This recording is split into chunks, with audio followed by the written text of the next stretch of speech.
explicar el proceso de colaboración eficaz, sino es una clase para explicar cuáles son las reformas que se han introducido, necesarias además, planteo mi posición desde el inicio, reformas necesarias, adecuadas y correctas que se han hecho al proceso de reforma o al proceso de colaboración eficaz. Vamos a hablar hoy perfectamente de un proceso de colaboración eficaz reformado, modificado, corregido desde mi perspectiva. ¿Cuáles son esas reformas? Brevemente, la colaboración eficaz, estamos hablando de un proceso especial, no es el proceso común. El proceso común es un proceso en donde se trasiega por las etapas de investigación, sigue la etapa intermedia y termina en el juicio, por lo menos en primera instancia. El proceso de colaboración eficaz es un proceso autónomo, especial, que no depende del proceso común. Puede que un caso de colaboración eficaz recién se esté empezando cuando esté el caso del proceso común de investigación, cuando esté en etapa intermedia, cuando esté en juicio o incluso cuando haya sentencia ya. O sea, quiero que quede claro, el proceso de colaboración eficaz no depende de la marcha, del desarrollo o el ritmo del proceso común. Son procesos autónomos e independientes. En otras palabras, por cuerdas separadas. Un conjunto de normativas. Tenemos el decreto legislativo 1301, el decreto supremo 007-2017, que es el reglamento del proceso de colaboración eficaz. Hay un instructivo de esta materia por parte de cómo deben actuar los fiscales. Me refiero a la resolución de la Fiscalía de la Nación 1-2017. Y hay un conjunto de reformas. Se ha introducido el proceso de colaboración eficaz para personas jurídicas y no solo para personas naturales. Y finalmente ha habido la reforma con la ley aprobada por el Congreso. Bien. El proceso es autónomo y hemos explicado, es importante recordar, solo refrescar el concepto de quién es un colaborador eficaz. Es lo que en el derecho se llama el arrepentido, lo que en derecho se llama la persona que ha cometido un delito y quiere colaborar con la justicia, o lo que en países como en España se le llama soplón, o en Colombia se le dice sapo. Es decir, estamos hablando de una persona que ha delinquido, que reconoce que ha cometido delito, que no niega los cargos, que no los contradice y que aceptando que es un delincuente, busca acercarse a los órganos de justicia a cambio de darles datos, informaciones, señalamientos, incriminaciones que sean certeras, concretas y sobre todo ciertas y corroborables. Colaborador eficaz puede ser una persona investigada, puede serlo una persona acusada, puede ser una persona juzgada o incluso una persona condenada. Entonces ellos pueden ser. La naturaleza de este proceso es que se rige, como dice el profesor César San Martín en su lección de Derecho Procesal Penal, la última edición ampliada y corregida, se trata de un proceso penal especial que se rige bajo el principio de consenso. ¿Qué quiere decir esto, profesor? ¿Qué quiere decir el principio de consenso? Quiere decir que en un proceso de colaboración eficaz no contradice el imputado su defensa a la imputación, sino que la acepta, el imputado renuncia a la presunción de inocencia, renuncia a defenderse, renuncia a guardar silencio, renuncia a probar, renuncia a ofrecer actos de investigación o actos de prueba y en consecuencia le dice a la fiscalía, te voy a ayudar a comprobar el delito o a evitar otros delitos o a desarticular una organización criminal o a dar con el cabecilla de una banda. Esa es la lógica de la organización criminal. Entonces, diferencia el proceso común, que es un proceso de naturaleza dialéctica, contradictoria, donde hay una tesis de la fiscalía que afirma algo, donde hay una antítesis de la defensa que lo refuta, y los procesos de colaboración eficaz están de acuerdo. Si no hay consenso, si no hay acuerdo, si no estamos en la misma línea, no puede haber colaboración eficaz. Requisitos de la procedencia, bueno, están claramente establecidos en la ley. No puede ser colaborador aquel que todavía esté cometiendo delitos. O sea, el primer requisito es haber abandonado voluntariamente todas las actividades delictivas. Segundo, aceptar los cargos que le imputen. La aceptación puede ser parcial o total, es decir, si es parcial, entonces yo acepto ciertos hechos y en los otros me defiendo en el proceso común. Si es total, entonces yo estoy diciendo que acepto todo lo que la fiscalía me incrimina. ¿Cuáles son los beneficios? Porque cuando estamos hablando de la colaboración eficaz, estamos hablando de la justicia penal premiada, la justicia negociada. la justicia que te da premios por la información que das. O sea, hay un sinalagma que hay que tener claro. El sinalagma es, a mayor información que brinda el colaborador, mayor beneficio tiene. ¿Y cuáles son esos beneficios o premios que le otorga el Estado? El Estado puede eximirte de pena. O sea, no vas a la cárcel, no te castigo, no te sanciono. Ejemplo, Jorge Barata en su momento. El Estado puede disminuirte la pena, vas a la cárcel, pero en menos tiempo que te correspondería. O estás en la cárcel, ya pasaste 2 años, te libero. Vas a tener una pena reducida. Remisión de pena o suspensión de la pena es una pena que en lugar de darte efectiva, en lugar de estar en la cárcel, vas a estar en libertad, vas a estar sin marrocas, pero lo vas a hacer cumpliendo ciertas reglas de conducta. ¿Cuáles son las etapas del proceso de colaboración eficaz? Pues hay una etapa de calificación, o sea, todo el proceso empieza cuando el imputado le pide a la fiscalía ser colaborador o la fiscalía le solicita al imputado que sea colaborador. Las invitaciones no son ilegales. Lo ilegal es coaccionarte para que seas colaborador. O sea, la fiscalía te puede invitar a que seas colaborador. Lo que no puede hacer la fiscalía es obligarte a que lo seas. Ahí me gustaría que compartas información, pero si no lo haces, mira que tu madre tiene 70 años. Mira que podría ponerla como el brazo familiar de una organización criminal y mira que podría ir a la cárcel. Qué pena que tu mamá esté en la cárcel. Eso es una clara coacción, es una tortura psicológica, eso es inadmisible. ¿Qué puede hacer la fiscalía? Invitarle a que colabores. Hoy, en presencia siempre tu abogado, ya vamos a hablar sobre la reforma. Corroboración, ¿qué significa? Que el informante, el sapo, ¿pueden apagar los micrófonos, por favor? Apaguen los micrófonos. No creo riesgo si eso se utiliza La más idea, en derecho penal moderno. Ya se habla de que se asimila. una pregunta, ¿quién está dirigiendo la reunión? ¿Pueden ayudarme a silenciar los audios? ¿Ya estamos?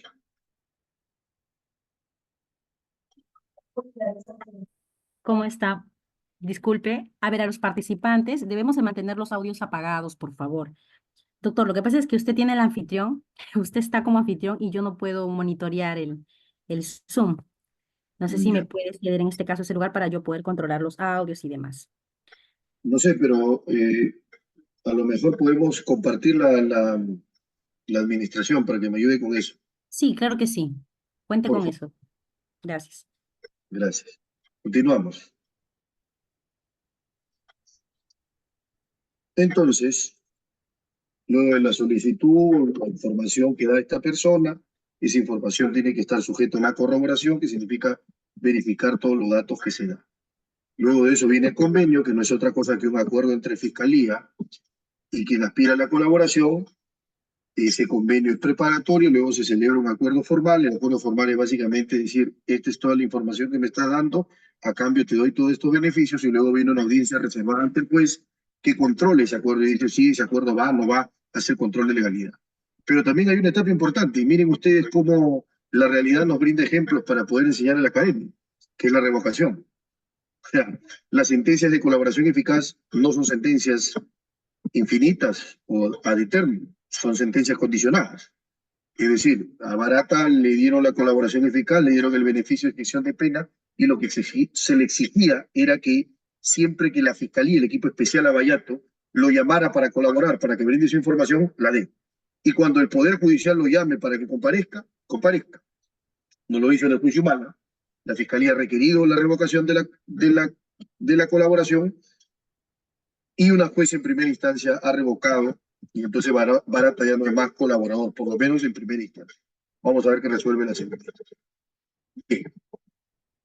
Vamos ahora sí, en este contexto que me parece que era necesario establecer y precisar, vamos a hablar ahora sí de las reformas a las que se han aplicado el proceso de colaboración eficaz, que básicamente es ver qué cosa ha cambiado, qué cosa ha reformado, qué cosa se ha dicho, qué cosa se ha añadido en el proceso de colaboración eficaz. Y vamos punto por punto. Primero, la primera reforma que hay en el proceso especial de colaboración eficaz es que La antes, farmacéutica, nuevamente, como lo mismo. No sé si me puede ayudar con el tema del silencio, por favor. Sí, doctor, ya está apagado. Alex Vázquez, por favor. No sé si ustedes tienen ese sistema para silenciar a los participantes hasta las preguntas. Sí, doctor. Están Ayúdenme con silenciados. eso, por favor, porque si no distraen, estamos con el tiempo, por favor. ¿Ya? Avanzamos. Entonces, el primer cambio en el proceso de colaboración eficaz es que ustedes pueden comparar lo que decía antes el artículo 473 y lo que dice ahora. Antes se decía, por ejemplo, que una vez que alguien pide ser colaborador y la fiscalía ordena ciertas diligencias de corroboración, y la ley decía que en los casos de corroboración la fiscalía podría intervenir para realizar indagaciones previas y elaborar un informe policial.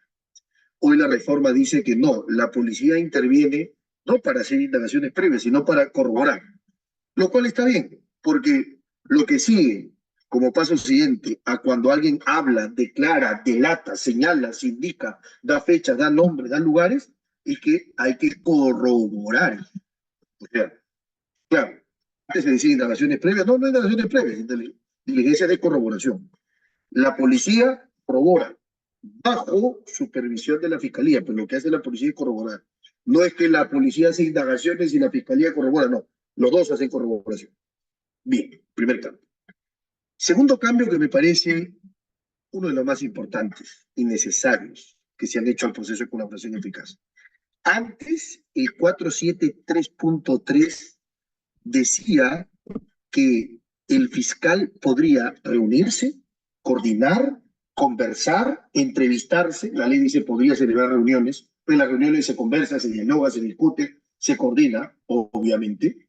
El fiscal podría hacerlo con el aspirante a colaborador y con la presencia o no de su abogado. O sea, para que entiendan bien, antes de la reforma, el fiscal podía acercarse con la policía, abrir la reja de calabozo, hacer salir a un imputado que estaba detenido preliminarmente, 7, 10, 15 días, dependiendo del caso, el tipo de delito, y podía conversar con él, podía entrevistarse con él, podía dialogar con él sin que su abogado esté presente. Eso generaba, en algunos casos, que indebidamente se tuerza la voluntad, se compela, se obligue, se utilice una coerción indebida contra unas personas que estaban indebidas, y que estaban detenidas, que estaban privadas de su libertad, y que luego de esa reunión, entrevista, conversación o diálogo con el fiscal, finalmente decidían ser colaboradores. Hoy la ley dice no. La ley dice algo que es cierto. Si ustedes revisan el artículo 9 del título preliminar, van a encontrar que es muy clara esa prescripción legal que dice que el derecho de defensa se extiende a todo estado o grado del procedimiento. Es decir, el derecho de defensa debe respetarse en el proceso común como en los procesos especiales como la colaboración eficaz. Entonces, ¿cómo es eso de que el fiscal se puede reunir con mi cliente sin que yo esté presente? No. Hoy la ley dice que toda reunión del fiscal debe hacerse, hasta la reforma, en presencia de su abogado defensor. Es más, es más, la ley va más allá, incorpora, numeral 4, 473, y dice, la declaración del aspirante será recibida directamente por el fiscal en presencia de su abogado. Miren este cambio. Si antes la reunión del colaborador con el fiscal no requería la presencia del abogado, hoy lo requiere. No hay ninguna reunión que sea válida si no está el abogado. Garantía del derecho de defensa, es necesario. Otra reforma. La declaración se recibe en presencia de su abogado. Otra reforma. Ha sido bastante cuestionada. Que hoy, a diferencia de antes, la declaración de los aspirantes a colaboradores eficaces deben constar en acta, pero no basta el acta, o sea, lo escrito, sino que además debe haber un medio audiovisual, o sea, una grabación. Ejemplo, Juan Pérez quiere ser colaborador, va a prestar su declaración y cuando preste su declaración tiene que ser fiscal, Juan Pérez, su abogado y una cámara que grabe la declaración. ¿Por qué ustedes se preguntarán? ¿Por qué una cámara? Una cámara que además se debe proteger absolutamente bajo la ultra reserva de este proceso. Bueno, la cámara para poder ver en qué condiciones se está declarando, porque el papel aguanta todo. Entonces, si yo le doy un libreto al imputado para que lo diga, me pongo de acuerdo incluso con el abogado, indebidamente. ¿Sabe qué? Para que puedas zafar, para que puedas liberarte, este es el libreto, léelo. Eso no se puede hacer si hay una cámara grabando la declaración. Entonces, es una reforma necesaria.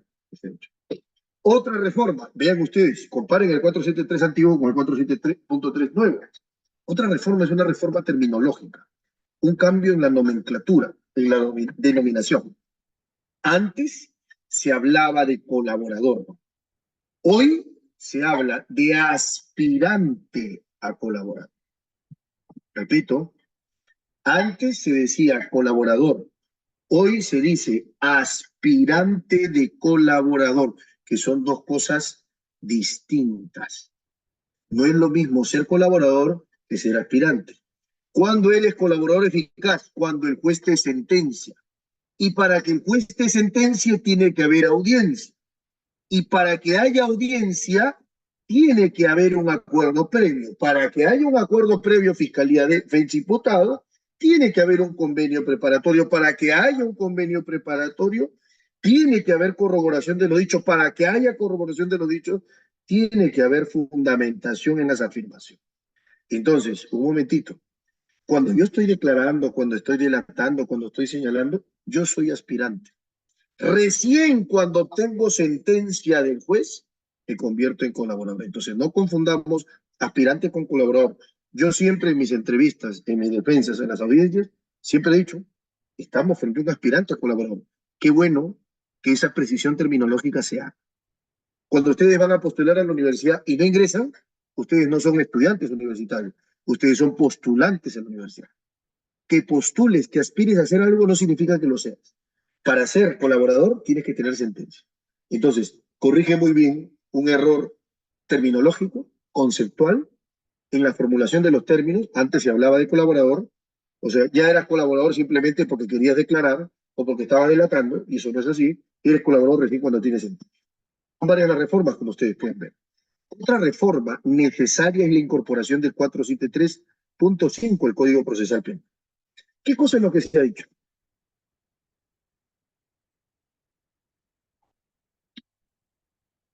El aspirante, nuevamente hablando pues de quien declara, ¿no? Del delator.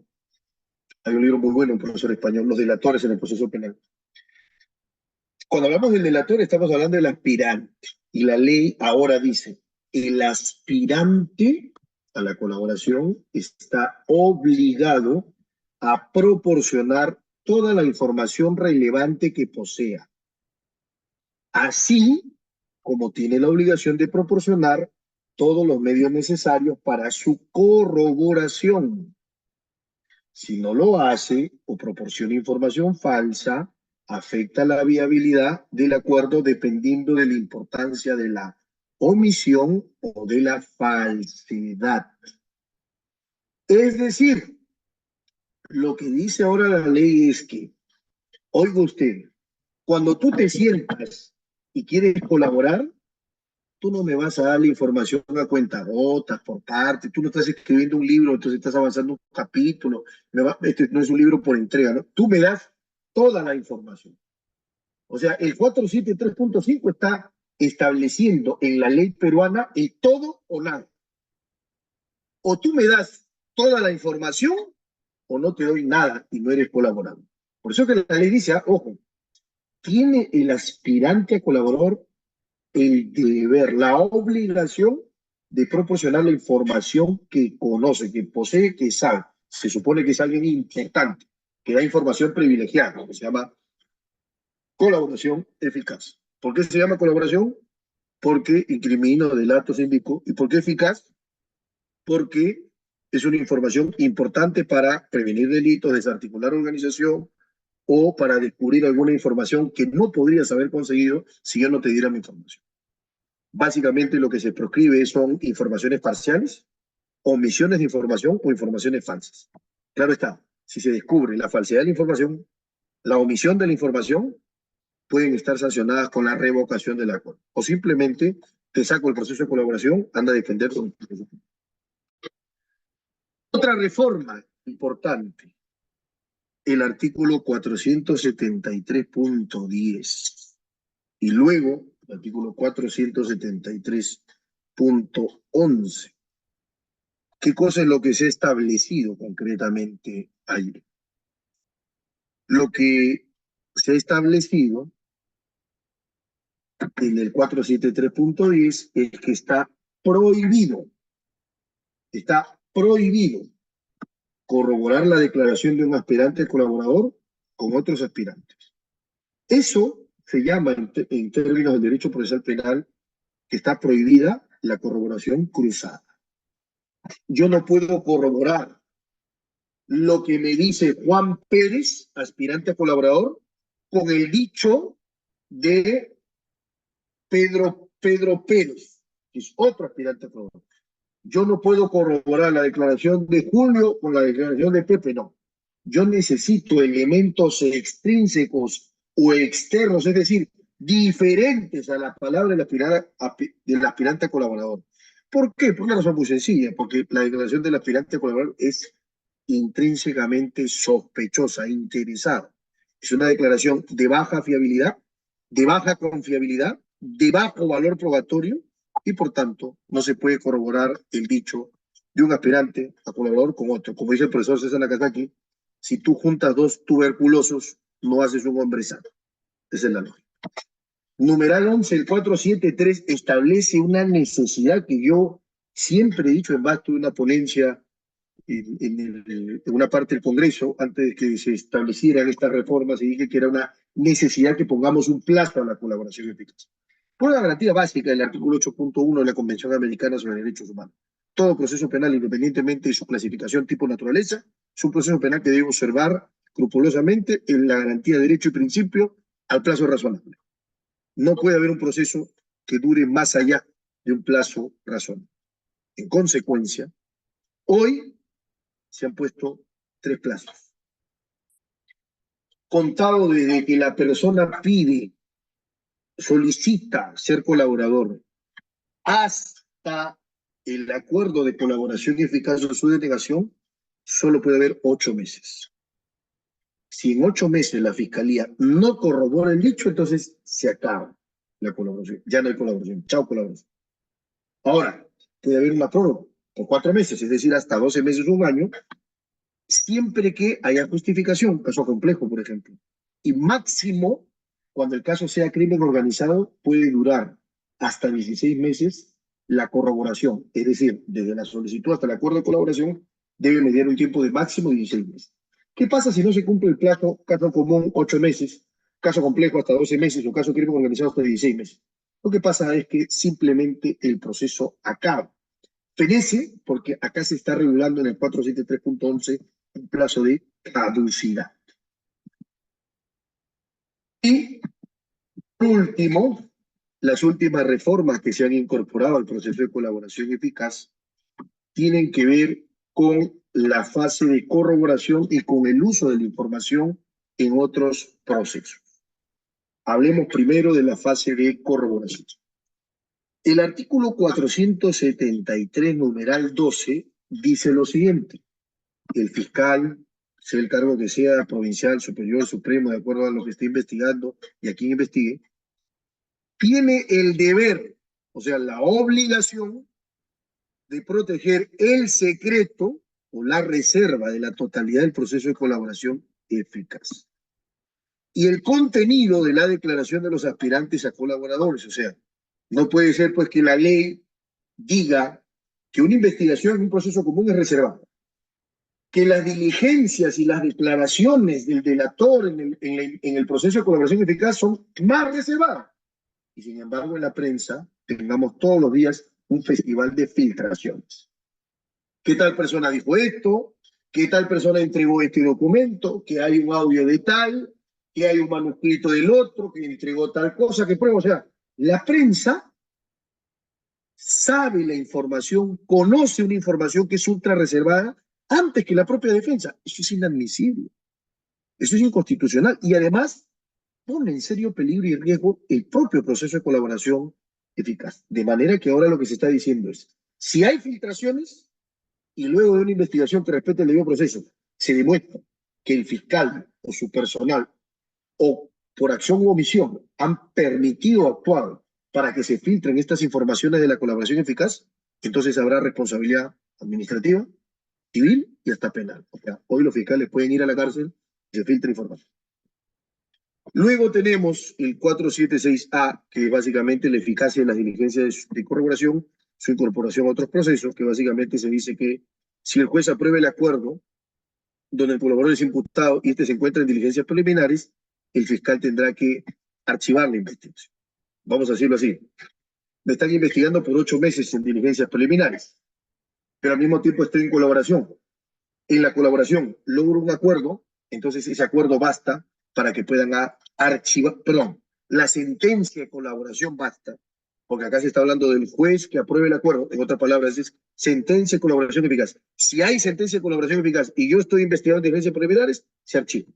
Si es más adelante, se sobresee. Si es más adelante, se decreta el archivo del caso fruto de que ya hay una decisión, cosa juzgada, fruto de colaboración eficaz. Es importante, por ejemplo, el 481A resulta siendo una ascendencia fundamental, ¿no? ¿Y por qué digo que resulta siendo una trascendencia fundamental o una importancia vacilar? Si se me permite el término. Con esto termino. Y luego vienen las preguntas. Porque el 481A, numeral 4, corrige una mala práctica, fíjense. ¿Qué cosa es lo que se dice? Se dice en la nueva ley, que no se decía antes, que cuando el requerimiento, por ejemplo, una prisión preventiva, se sustente más en una o más declaraciones de aspirantes a colaborar eficaz o de testigos protegidos, el fiscal informará de manera reservada al juez sobre la identidad de dichas personas a fin de evitar la doble valoración de una misma declaración. Profesor, están prohibiendo la doble valoración de una misma declaración. ¿Qué cosa quiere decir? Que se valore 2 veces una sola declaración.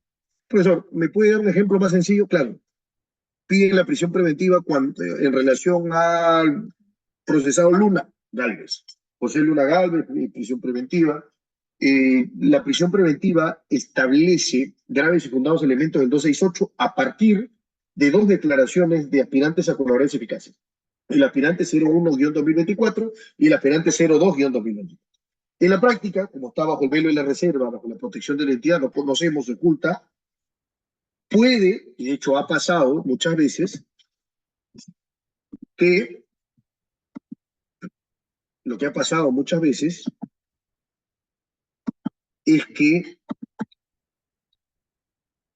respecto de una sola declaración, por un ejemplo, está declarando como aspirante a colaborador Perico de los Palotes, una sola declaración de Perico de los Palotes se convierte en 2. Claro, porque Perico de los Palotes viene a ser luego el colaborador con clave 124 y se convierte en un segundo colaborador con clave 2-2024. Profesor, pero eso es inconcebible, es ilegal. Se ha dado muchas veces en la práctica. ¿Y por qué se da? Porque claro, únicamente identifica con código, con números, con claves al aspirante colaborador, no conoce la identidad. Ahora, la ley no está diciendo que se revele la identidad. Lo que está diciendo es que el fiscal, en una audiencia de prisión, se acerca al juez y le dice, señor jueza, ojo, son 2, son 2 distintos. Este de acá, el que tiene clave 1-2024 es Juan Pérez.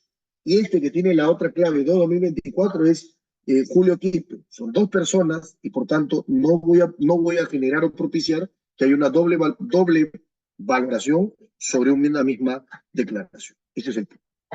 Estas son en consecuencia las reformas que se han dado al proceso de colaboración eficaz. Pido por favor al anfitrión o la anfitriona que me ayude. De casualidad, se bloqueó el tema del video. Habilítenme para poder desbloquear, para que me puedan ver, por favor. Gracias, mi hermano. Entonces, esas son las reformas a la colaboración eficaz necesarias, adecuadas, correctas. Una de las pocas obras del legislativo que están bien, que hay que reconocer. Y es importante que ustedes sepan en qué ha cambiado la ley. Esas son todas las reformas a la ley de colaboración eficaz, o más bien, al proceso especial de colaboración eficaz. Gracias por su atención.